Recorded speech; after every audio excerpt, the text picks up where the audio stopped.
we have big news. Momo is waking up for the big news. One Piece is doing very, very good.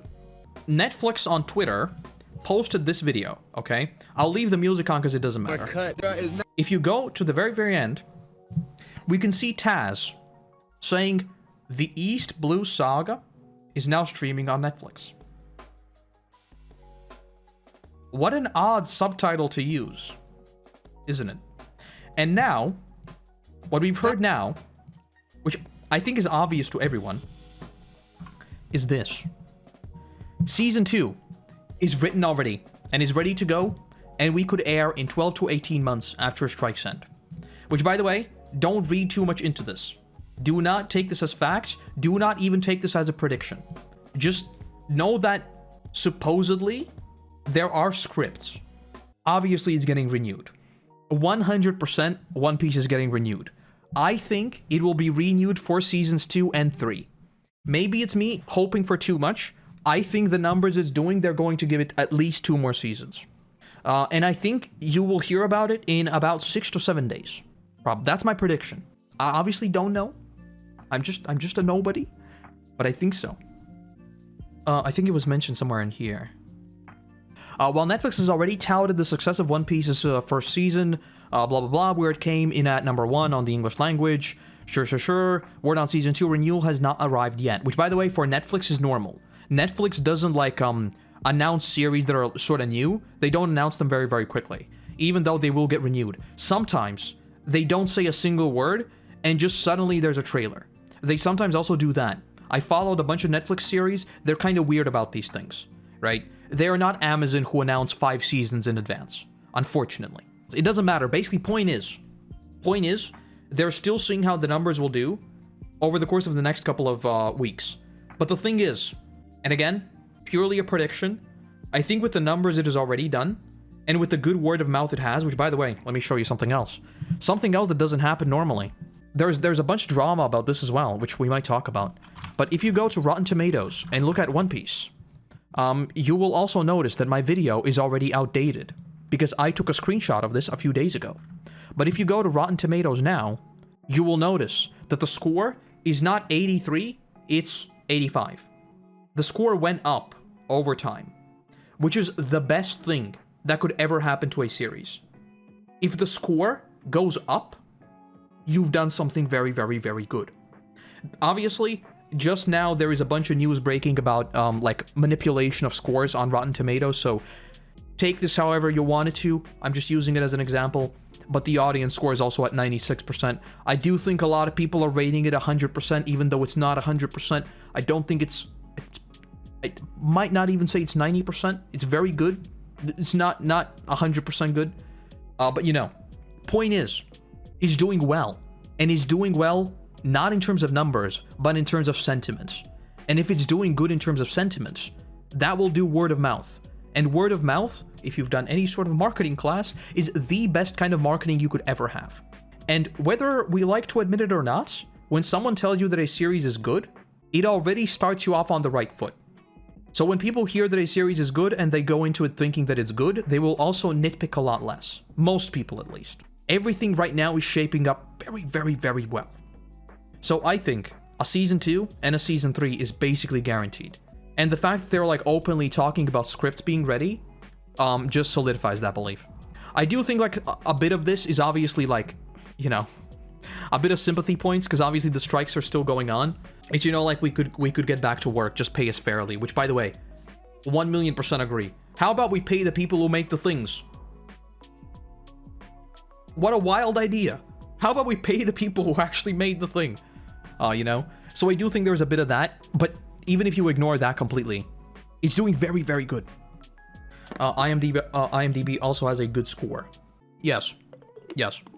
Exactly. It's exactly what you say. I take all the 10s and 1s basically out of the equation. And if you go to any review site, I can probably show it right here. Hold on. The way I look at reviews, and this is something you've probably seen memes about this as well, like on Amazon, right? You see something on Amazon with a 5-star review, you're going to be very sus. You see something with 4.6 stars, you're like, this is probably good. All right. There was a spike at 1, right? And there's a spike, a huge spike at 10. These ones As you can see, they're very disproportional. This is what we call review bombing, for no reason. Obviously, with 10s, it's a bit more difficult, but I don't think it's a 10. Like, let's be honest, you know? This is the type of distribution you will see with everything.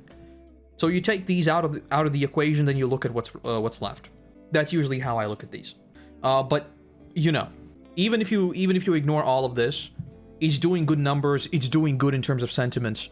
Which, by the way, I've observed a very, very weird thing. On my second channel, people are very positive about the series. I made a community post on my main channel, and people are like, it's the worst thing ever. How? I guess it's more people on the main channel? I don't know. Basically, we're eating good. We're eating very, very good. Let me really quickly read through this. Which, by the way, if you follow Netflix on Twitter, they've been posting a lot of these little fun posts. So I big recommend. There are a lot of these really, really fun posts that they make. The thing with the scripts is that the director of Cowboy Bebop also said that the audience would miss a lot with what they planned for season 2, but I guess that's a normal thing for every series. Yeah, you know, and Cowboy Bebop just didn't do the numbers. Simple as that. And like when you open with kind of poor numbers, and the community sentiment is also not there, you're kind of just, you know, it's basically over at that point. With One Piece, it's the complete opposite.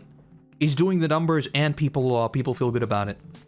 Have you seen that they supposedly did a full dragon scene, but it did not make the final cut? You know what I think they did? Keep in mind, they have decades of hindsight. What I think they did is they shot like a dozen more scenes during Roger's execution, and they never showed them to us. That's just smart. They know what comes next, they can film things, and just bank them, so that they don't need to do them again. Even if they don't end up using them at all, they will still have them. I think they've filmed a lot of things that we never got to see, because what if we do get more seasons? What if 5 years down the line we're still making One Piece? I think they're being really, really smart about these things, because One Piece has decades of history. So, I believe that. I don't know if it's true, but I believe that, you know? The Dragon actor posted somewhere about it. Yeah, I remember seeing that. Because I thought it might have been that they cast someone, but like they cast, because there's the cast photo of Dragon, right? But I thought that they just cast someone as a stand-in, that it's like not actually the same dude who would play it. That's what I thought. But now that you put it that way, it could probably also be a scene they actually filmed. If they were smart about it, they just filmed the Roger scene from like every single angle imaginable, because like, do you remember just how many times we see the Roger scene? It's like always brought up. So if I were them, I just film it 3 different times from every single angle with every single combination of people. That's what I would do. And then you could just reuse the same thing over and over and over, and just make it seem like it's a bit different. That would be the smart play in my opinion. But basically, yes, I think we're 1,000,000% getting to see the whatchamacallit. I was hoping to see Moria though. I wouldn't be surprised if they did film Moria. I wouldn't be surprised if they did. We just didn't see it. That's what I mean. They just didn't show them. Because it's like, I think they're like, right now they're striking a very, very odd balance of, because a lot of people are saying that, especially those that are obviously not familiar with the material, they are like, the whole season was about this map to the Grand Line, right? And it's built up, and it's built up, and it's built up, and the season ends, and it's just that, you know? And they need to strike this balance between how much are they going to give us in the first season, and how much are they going to set up these hints, you know? But they also don't want to set up too many of these hints, in case none of them pan out. Like, what if the series was instantly cancelled? Well, we just wrote a whole first season that leads to nowhere. And I think that would be particularly bad. Because right now, if One Piece gets cancelled, the East Blue Saga has still been mostly told, right? Obviously, there's still a lot more to come, but at least we got, like, the start of it. But I don't know. Like, they've already thrown in a lot that is still yet to come to fruition. So I don't know. It's like a weird balance. Like with One Piece, it will always be a weird balance. Because it's like a story that just never ends, you know? I don't know. We'll see. We'll see. Look at the One Piece live action subreddit. It has a title, Sad to Hear. What do you think the scene was? He was there for Roger's execution, but it was in terms of words, a back shot, but it must mean he filmed something else. In any case, it's sad to hear it was cut either way. Either they're probably saving it for Lockdown Season 2, I get that, but with how the first season sort of detached from the main story, by putting in Garp, I was sort of hoping anything they'd include. Xeno Dragon, here's to hoping Season 2. Let me just, okay, that doesn't work. Disappointing to see my scene wasn't even in, especially when I put so much hard work into it.